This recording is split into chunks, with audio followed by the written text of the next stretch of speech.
साझा टीवी देख रहे हैं सभी दर्शकों का बहुत बहुत स्वागत। सत श्री अकाल। मैं हूं आपके साथ नवदीप छाबड़ा। प्रोग्राम हेरा फेरी नहीं में आज हम बात करेंगे अमेरिका की तरफ से वेनेजुएला पर किए गए हमले और वहां के राष्ट्रपति और उनकी पत्नी की गिरफ्तारी के आखिरकार मायने क्या हैं, क्यों आखिरकार अमेरिका ने यह हमला किया और अब अमेरिका की नज़र आगे क्या क्या संसाधनों पर है और दुनिया इस हमले को या फिर इन गिरफ्तारियों को किस तरीके से देख रही है। इस प्रोग्राम को शुरू करने से पहले हम बात कर रहे हैं आज के स्पॉन्सर की कि कौन कौन से जो है कंपनियों की तरफ से हमारा प्रोग्राम को स्पॉन्सर किया जा रहा है। सबसे पहले बात करेंगे सेवन फूड की। तो सेवन फूड कनाडा के अंदर एक ऐसा ब्रांड है जहां पर आपको हर तरीके का ब्रांडेड सामान मिलता है और सबसे बड़ी बात है कि यहाँ पर अलग अलग ऑफर हर वक्त चलते रहते हैं। अगर आप यहाँ पर ख़रीदारी करने आते हैं तो कई आइटमों पर आपको बाकमाल ऑफर मिलते हैं, आपके पैसे की बचत भी होती है और आपको हर तरीके का ब्रांडेड सामान मिलता है। तो कनाडा के अंदर कई तरह के इनके ब्रांडेड स्टोर हैं, लोकेशन है जहाँ पर जाकर आप अपनी ख़रीदारी कर सकते हैं। लेकिन बात करेंगे हैरी इमिग्रेशन की, क्योंकि इमिग्रेशन से संबंधित अगर आपकी कोई भी इंक्वायरी है, कोई भी क्वेरी है तो आप हैरी इमिग्रेशन वालों से संपर्क कर सकते हैं। ICCRC के ये सदस्य हैं।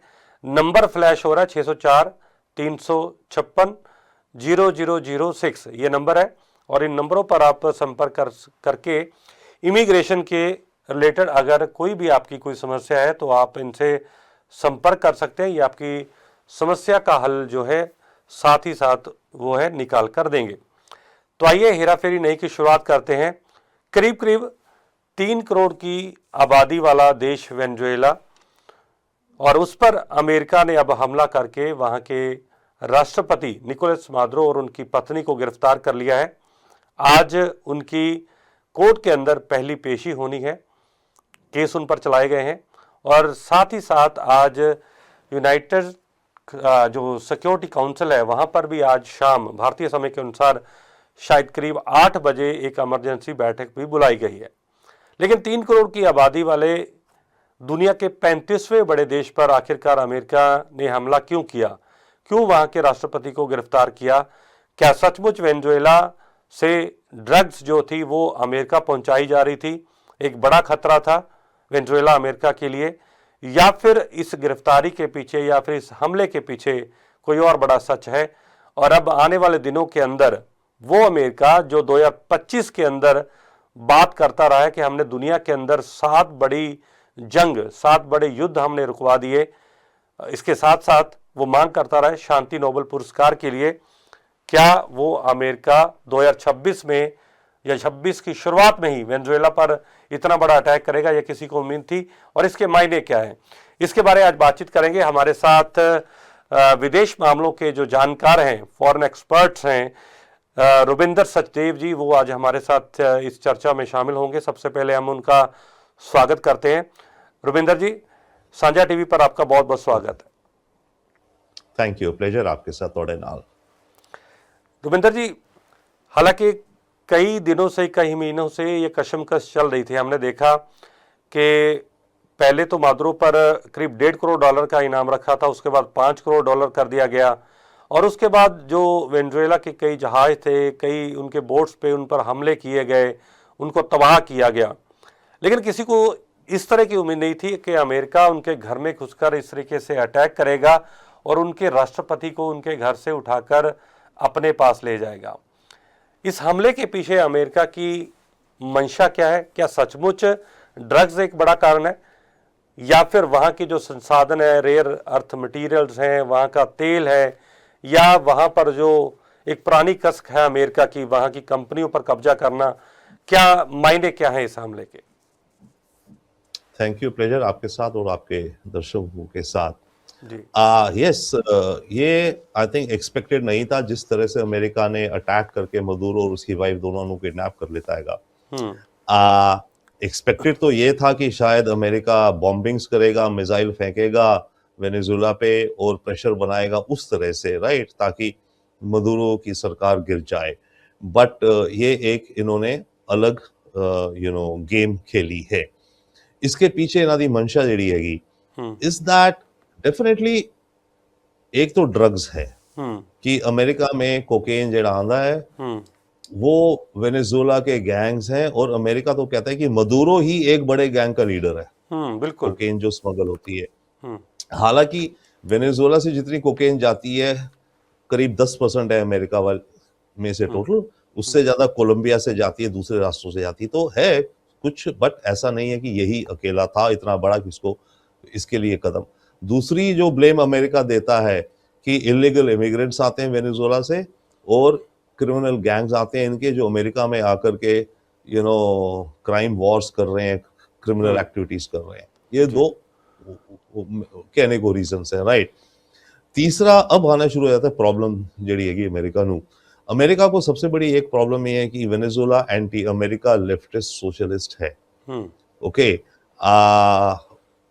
वन तो एक अमेरिका अब अपने हेमिस्फीयर में, वेस्टर्न हेमिस्फीयर में नहीं चाहता कि कोई भी देश ऐसा हो जो कि एंटी अमेरिका हो या जो भी लेफ्टिस्ट सोशलिस्ट हो। अमेरिका ने ये मोरलेस अपनी स्ट्रेटजी डॉक्ट्रिन में भी जेडी 3 हफ्ते पहले इन्होंने निकाली है, उसमें इन्होंने कहा है कि वेस्टर्न हेमिस्फीयर टोटल हमारा होगा हम्म और वही कंट्रीज होंगी जो कि हमारे फेवर में है। तो ये 3 हो गए एक। अब आइए, यस, ऑयल, एंड ऑयल बहुत बड़ा रीजन है, बहुत बड़ा रीजन है। इनफैक्ट बाकी सारे रीजंस के बराबर ऑयल आप मानिएगा, क्योंकि वेनेजुएला में दुनिया का सबसे बड़ा रिजर्व है तेल का। प्रोडक्शन नहीं है क्योंकि पुरानी टेक्नोलॉजी है, इंफ्रास्ट्रक्चर में इन्वेस्ट नहीं किया हैगा, बट रिजर्व सबसे बड़ा है दुनिया का, 300 बिलियन बैरल से ज्यादा, सऊदी अरब से ज्यादा है, रशिया से ज्यादा है, अमेरिका से भी बहुत ज्यादा है। तो ऑयल एक बहुत बड़ा रीजन है। और जैसे आपने बताया, अमेरिकन कंपनीज को वेनेजुएला ने नेशनलाइज कर लिया था, उनके क्लेम्स थे, उनको वेनेजुएला से निकाला था, तो उनके इनफैक्ट काफी क्लेम्स अभी भी कोर्ट में केसेस चल रहे हैं, करीब $1.5-2 बिलियन का वो कॉम्पनसेशन मांग रही हैं ऑलरेडी, जो थी एक्सन मोबिल खास करके, क्योंकि पहले थी Chevron and Exxon Mobil. Chevron को एक स्पेशल वेवर दे करके, शेवरॉन तो अभी भी वेनेजुएला से तेल निकाल लिए with permission of American government. तो पुराने उनके क्लेम वो तो अलग छोड़िए, बात ये कि इतना बड़ा जब तेल का रिजर्व है उसको हार्नेस करना वो एक बहुत बड़ी फैक्टर है। और अगर हम देखें जो ट्रंप कह रहा है फिलहाल, और वो उसके advisers, Rubio national security adviser बिल्कुल, अब नई टीम वगैरह बनाई कह है। रहे हाँ, हैं बिल्कुल। एग्जैक्टली कि ऑयल, उन्होंने क्लियर कट खुलेआम कह दिया है पहली प्रेस कॉन्फ्रेंस में ही कि हमने निकाला, ये ड्रग्स में डील करता था, अब हम we will run Venezuela now, और our and we will go back to oil there. और उस ऑयल से जिस तरह से अमेरिका का प्लान दिखता है फिलहाल है कि अमेरिकन कंपनीज जाएंगी वहां, इन्वेस्ट करेंगी फैसिलिटीज में, इंफ्रास्ट्रक्चर में, ताकि तेल की प्रोडक्शन बढ़े, और उस तेल को बेचेंगी वर्ल्ड मार्केट में। और जब उसको वर्ल्ड मार्केट में बेचेंगे तो जो प्रॉफिट होगा, उस प्रॉफिट का 1% तो ऑब्वियसली जाएगा वेनेजुएला की सरकार या वेनेजुएला का जो ऑयल कंपनी है PDVSA, राइट, उसको जाएगा, क्योंकि उनका तेल है ग्राउंड। 1% ऑफ प्रॉफिट जाएगा जो प्राइवेट कंपनी जो निकाल रही है, कर रही है। और इन्होंने ये कहा नहीं है, but I can almost guarantee you, Trump ये कहेगा कि जितना तेल बिकेगा उसका 10% रेवेन्यू अमेरिकन गवर्नमेंट की ट्रेजरी में आएगा, खुलेआम। ओके, तो जितना का, क्योंकि हमने करा, हमने खर्चा करा, ये वो हाँ, नुकसान बिल्कुल। हमारा जो भी। और इसका एक पैरेलल आपको मैं बताता हूं, अमेरिका ने अभी semiconductor chips and processors ban करे हुए थे export to China, right, advanced वाले, एनवीडिया जेडी कंपनी हैगी उधर, राइट। बात काफी चलती रही है वो।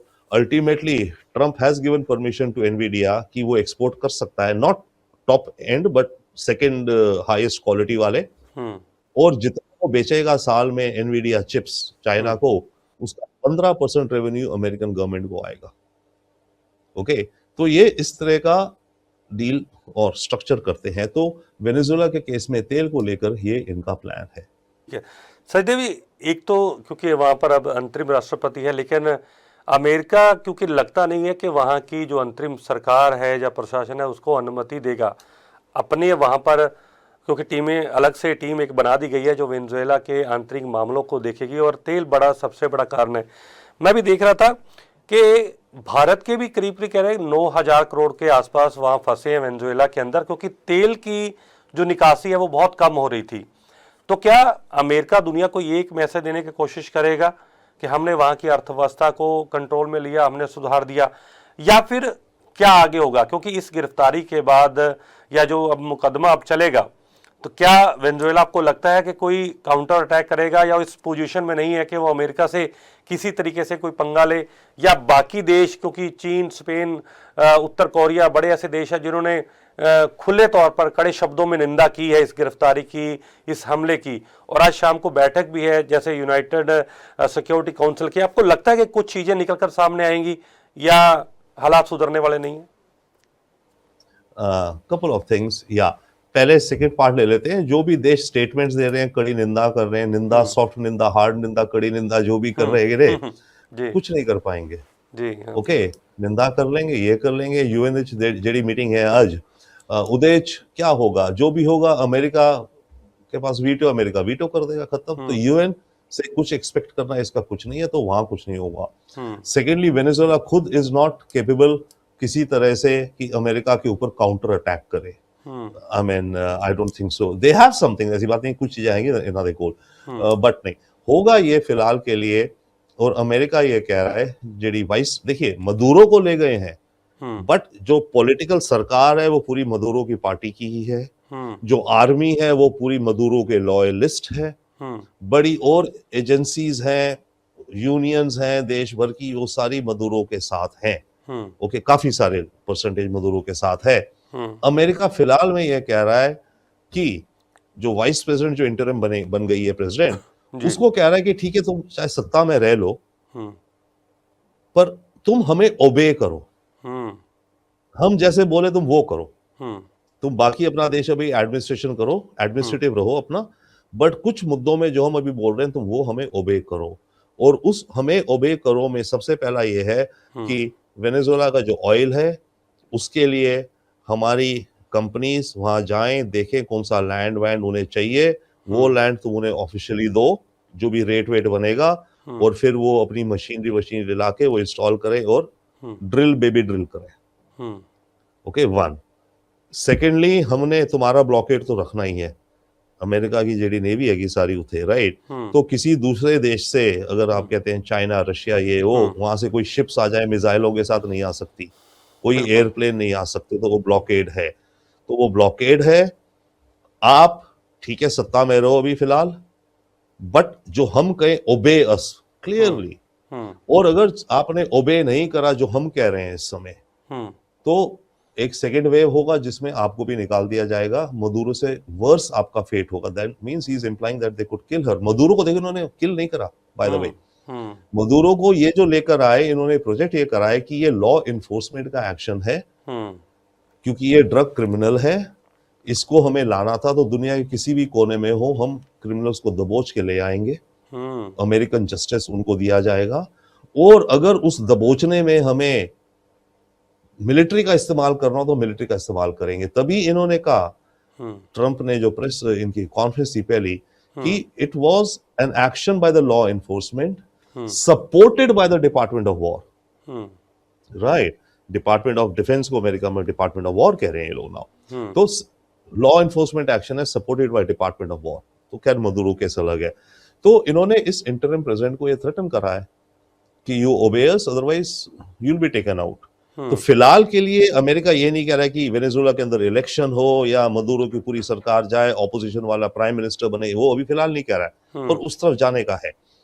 तो अब देखना यह है कि वेनेजुएला क्या ओबे करता है क्या, जो फिलहाल की जो इंटरिम लीडर हैं, तो वो शब्दों में तो वो कह रही है अभी बिल्कुल नहीं, हम, अमेरिका ने बारबेरिटी करी है, और है भी सही बात, बट वो ये भी कह रही है, उसकी रिसेंट स्टेटमेंट है कि we believe in peace and को एग्जिस्टेंस।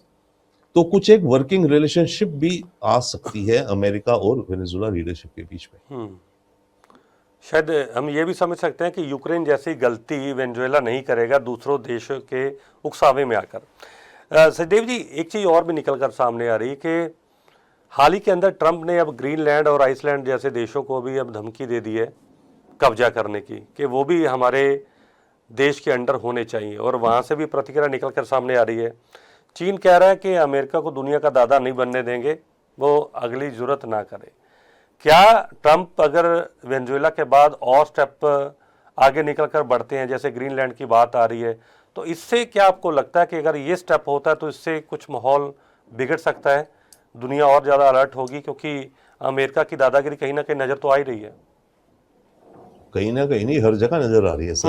हम्म हाँ, सेकेंडली अमेरिका नेक्स्ट क्या कर सकता है उस पर हम आते हैं, बट ग्रीनलैंड का बात है जो, और चाइना का बात है, मेरे ख्याल से अगर अमेरिका ग्रीनलैंड पे जबरदस्ती करके कुछ करना चाहेगा या करेगा तो चाइना तो चुपचाप खुश होगा, क्योंकि अगर ट्रंप ने ऐसा करा तो फिर अमेरिका और यूरोप के बीच में बहुत बड़ा गैप आ जाएगा, बहुत बड़ा, बहुत बड़ा।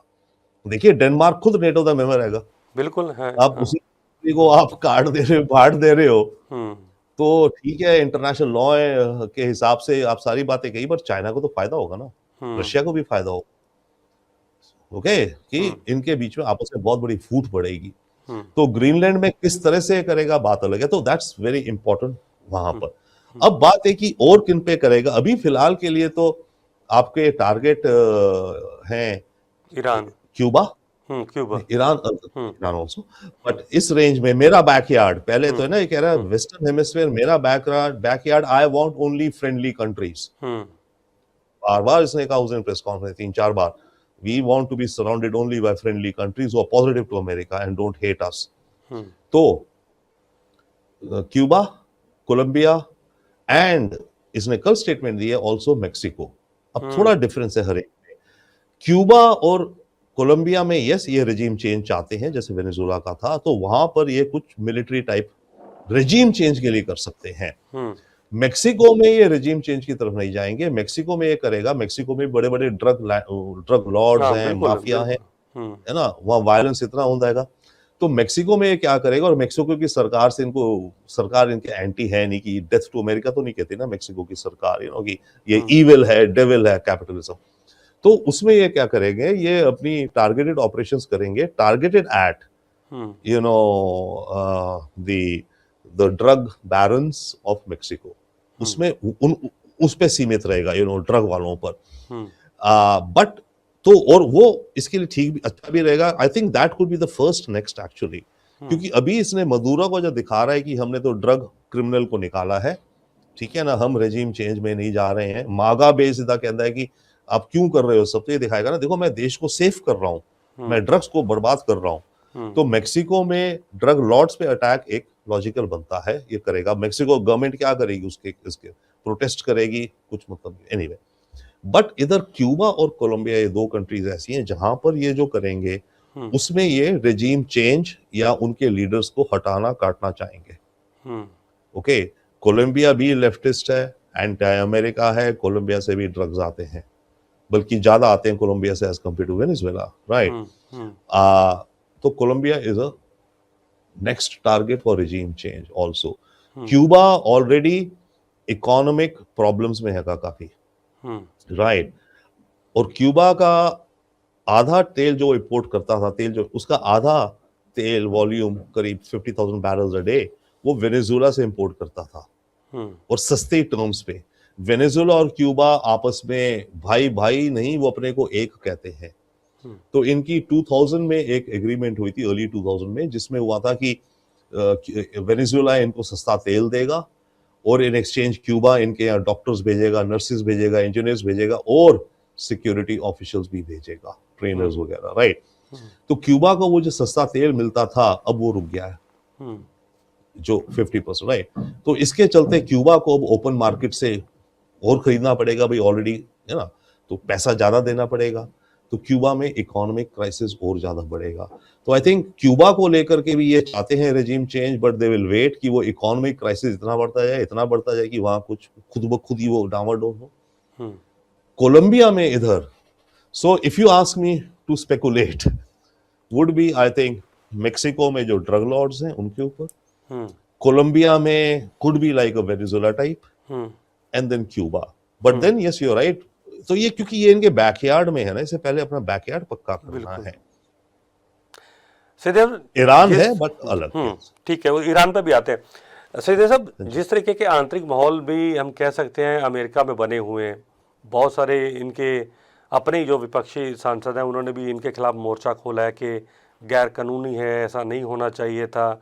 कई देश इस हमले को गैर कानूनी बता रहे हैं, लेकिन इसमें भी कोई दो राय नहीं है कि अदालत के जो ऑर्डर थे, अमेरिकन जो अदालतों के ऑर्डर हैं, और इस पर जो यहाँ तक कि 5 करोड़ डॉलर का इनाम जो था घोषित कर रखा था मादुरो के ऊपर, क्या ये जो कार्रवाई है ये पूरी तरीके से कानूनी दायरे में है, या इसको कहीं ना कहीं चैलेंज किया जा सकता है इंटरनेशनल कोर्ट में, या जो चीज़ें आप देख रहे हैं, या आप मानते हैं कि अब इनके खिलाफ मुकदमा चलेगा, वो जेल में रहेंगे? और मेरे को जो जानकारी मिली है कि मादुरो उनकी पत्नी को अमेरिका की सबसे गंदी, या कह सकते हैं सबसे अनसिक्योर जेल के अंदर रखा गया है, तो ये भी एक मैसेज देने का प्रयास है।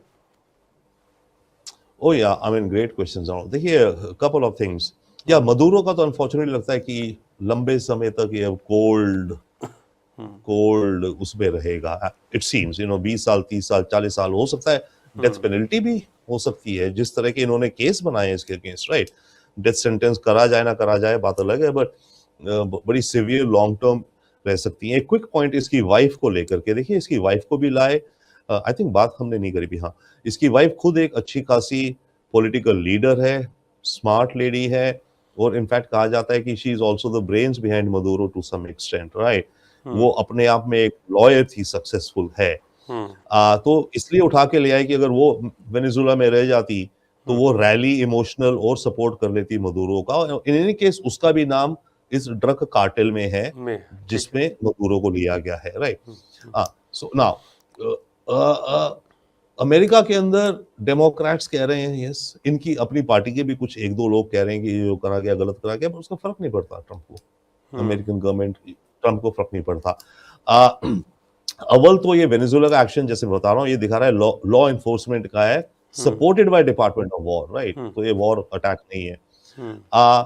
बट यस, ऑल्सो ये भी है कि अमेरिकन प्रेसिडेंट के पास पावर्स हैं भी कुछ इमरजेंसी में एक्ट करने की, और उसके बाद जाए यूएस कांग्रेस से अप्रूवल लेने के लिए कि भाई अर्जेंट था, मेरे को करना था, मैंने करा, अब मेरे को अप्रूवल दो, इन retrospect. But I think Trump does not bother with that probably. अभी आगे फर्क पड़ेगा कुछ, अभी जो नवंबर में मिड टर्म होंगी अमेरिका में, तब अगर रिपब्लिकन्स लूज किए अपनी छोटी सी मेजॉरिटी हाउस में एंड डेमोक्रेट्स ज्यादा आए, तो वो थोड़ा बहुत दांव पेच कर सकते हैं, पर जो हो गया सो हो गया, उसमें उसको पनिशमेंट थोड़ी मिलेगी ट्रंप को कोई इस चीज के लिए, राइट।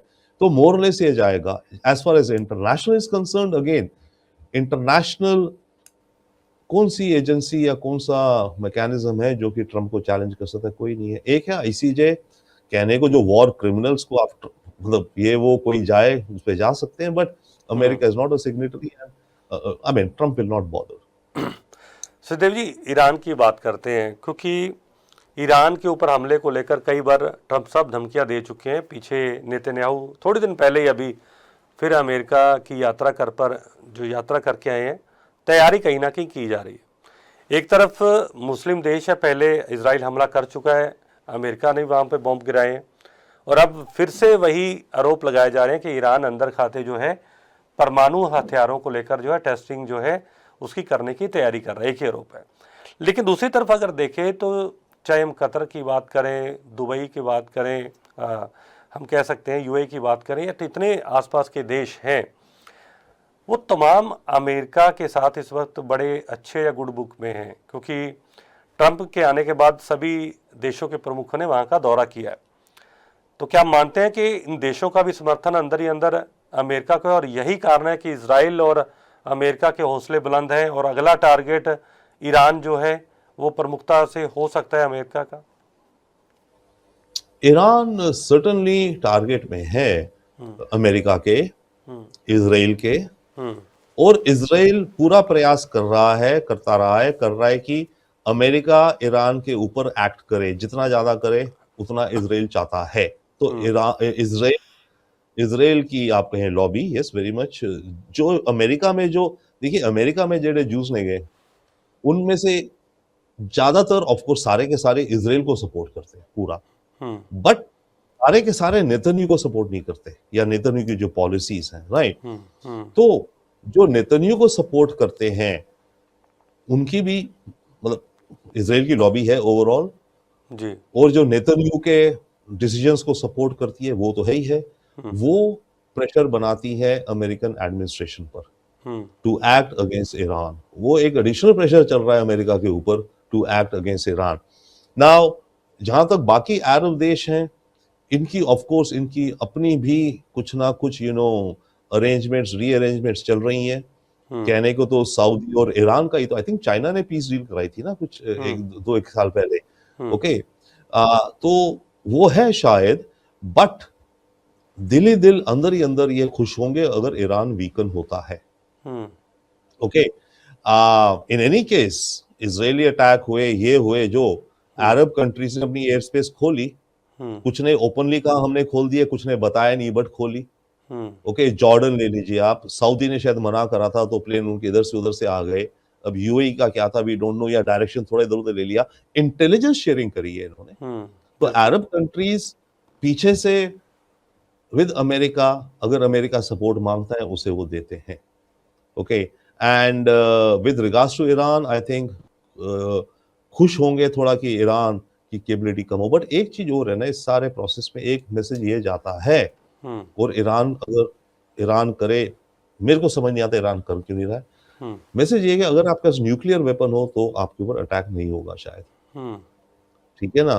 तो ईरान को तो एक तरह से न्यूक्लियर वेपन जल्दी से जल्दी बना करके टेस्ट कर देना चाहिए, अगर ईरान को अपनी एक स्ट्रैटेजी बनानी है, ठीक है कि भाई मेरे पास खुलेआम है न्यूक्लियर वेपन। और अनलेस ईरान वो करता है, अगर ईरान ने वो कर लिया तो ईरान शायद थोड़ा बच जाएगा, थोड़ा टाइम अमेरिकन एक्ट का।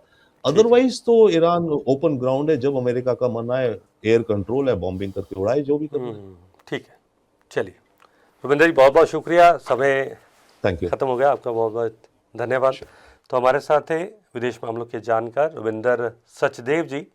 खुलकर बातचीत हुई है, मादुरो की गिरफ्तारी से क्या कुछ इम्पैक्ट होगा, वेनेजुएला पर अमेरिका का अगला कदम क्या होगा, और अगर ग्रीनलैंड पर हमला अटैक करता है अमेरिका तो चीन से लेकर रशिया से लेकर बाकी देश क्या कुछ करेंगे, और ईरान को लेकर क्या कुछ रणनीति अमेरिका इस वक्त अपना रहा है, उस पर भी खुलकर हमने चर्चा की है।